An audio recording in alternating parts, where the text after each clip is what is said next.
ka namang alam. Hindi ka naman tiga dito eh. Sampid ka lang.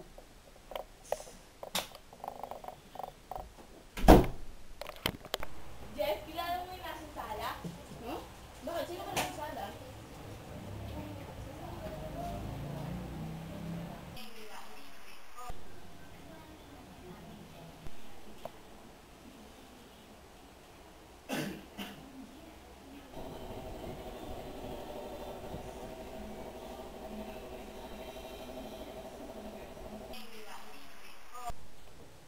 Hindi ko alam. Baka yun yung masahista ni Daddy. Lagi na ako pumupunta dito yun eh.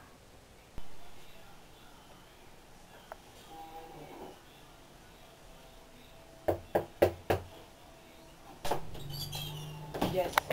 Pumunta ba dito yung anak ni Daddy? May pumuntang babae dito kanina. Si Ashley yun. Anak ni Daddy. Kapatid natin. Okay. Galing kami sa kanila. Pupunta siya dito ah. I-entertain mo.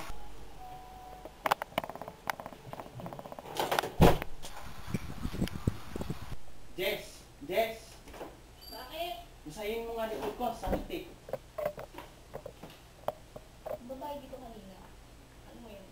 Anak ko, bakit? Hindi ka naman talaga nakontento. Ano mo nagawa yun sa amin? Wala ka nang magagawa. Wala na nga ako magagawa pero siguro naman pwede mong magreklamo, di ba? Ba't ako umiiyak? Anak ko naman yun eh. Kasi may pamilya ka. Hindi ka man lang ba nag-isip bago ka ng buntis ng ibang babae?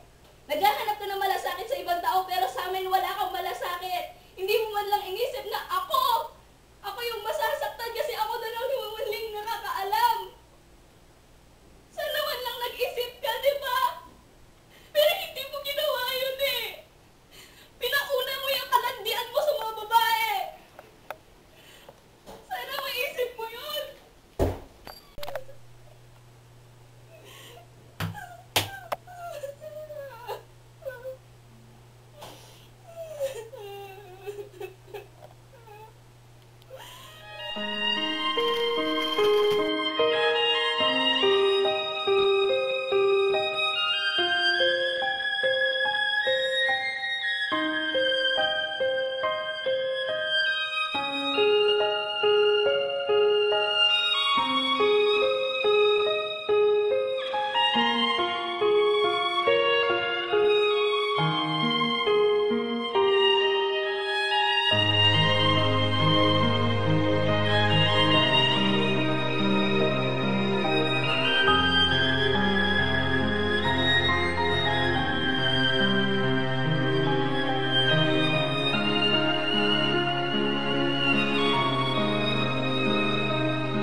magtatagal.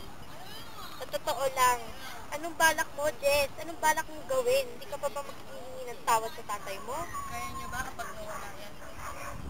Tsaka, na sinong kasama mo dun sa bahay niyo? Diba yung yaya niyo? Hindi naman siya dun nakatira. Yung mga kuya mo may asawa na. Paano ka? Bibigyan ka namin ng chance mamili. Dito sa akin sa Manila o ikaw, kahit saan. Hindi naman lagi, nandiyan sila eh. Diyan ka, sigurado ka. Sinong kasama mo? Darating ang time na mawawala lahat sila, alis sila.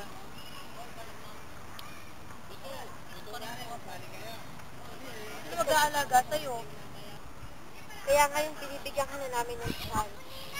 Paano yan? Saan mo gusto sumama?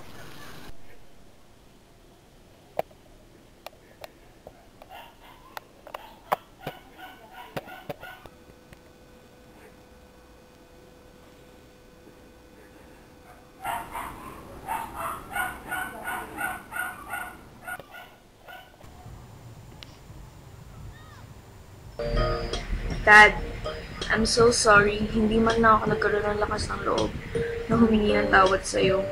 Tama si ate. Nasa huli ang pagsisisi. Hindi ko na-realize agad that you've been a good father and provider. It's all because hinayaan kong lamunin ako ng galit ko sa'yo. Ang tanga-tango ko kasi hindi ko man lang naisip na mas marami pala akong dapat ipagpasalamat sa'yo. Napakalaki ng pagkakamali ko na hindi ko pinahalagahan ang mga bagay at araw nung kasama pa kita. Daddy, alam kong huli na pero sana malaman mo na mahal kita.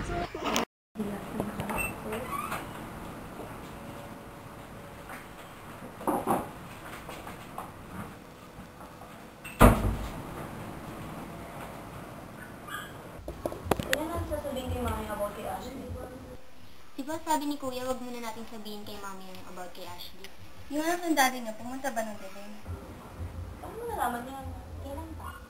Matagal ko nang alam, masakit man, pero kailangan ko talaga pa yun. Nandyan na eh. Ano ba? Bad trip naman nung nag-aaral ako. Huwag yun naman ganyanin yung mama natin. Oo nga, namin pa rin namin.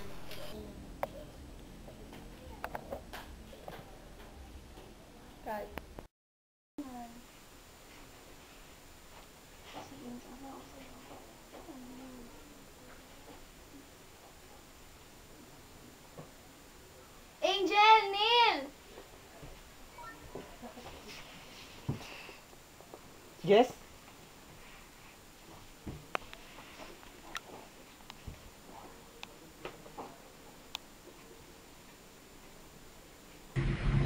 Kadalasan, ang paggawa ng mali ay pwedeng makasakit ng ibang tao, pero maaari rin itong magtuwid ng isa pang pagkakamali.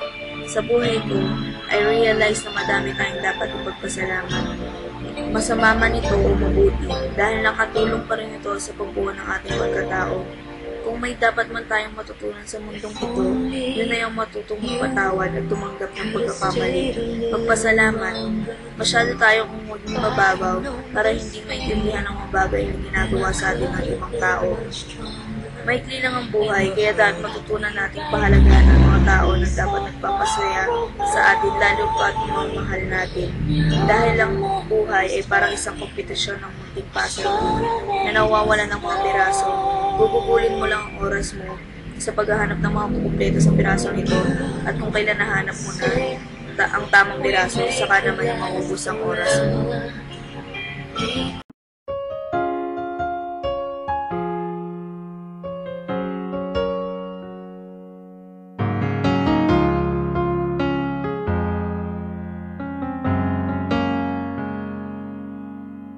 No one ever saw me like you do. All the things that I could add up to, I never knew just what a smile was worth. But your eyes say everything without a single word. 'Cause there's something in the way you look at me. It's as if my heart knows you're the missing piece. You make me believe that there's nothing in this world I can't be. I never know what you see, but there's something in the way you look at me.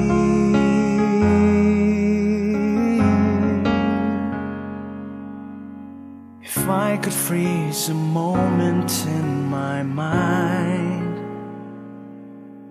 be the second.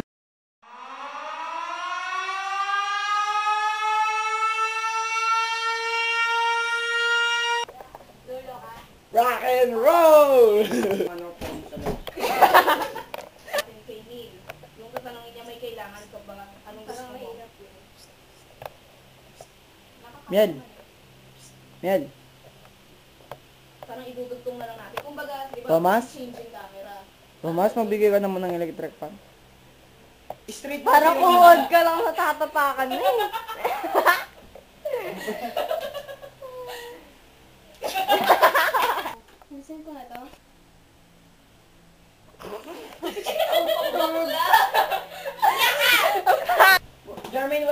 skateboard.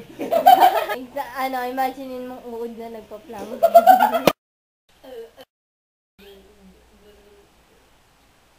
Sino nga na ang daddy kanina? Si Daddy. Si Ashley yun. Kapatid ni daddy yun. Kapatid na. Anak ko, bakit? Matawa ka ba bigla? Hindi ko na alam. Nakikita yata yung stand. Nakikita ka? Ano na magagawa? Wala na akong magagawa, pero pwede pa naman siguro ako magreklamo. Sabi ni Kuya na huwag na natin sasabihin. Ulit. Game na. Saan ba kayo?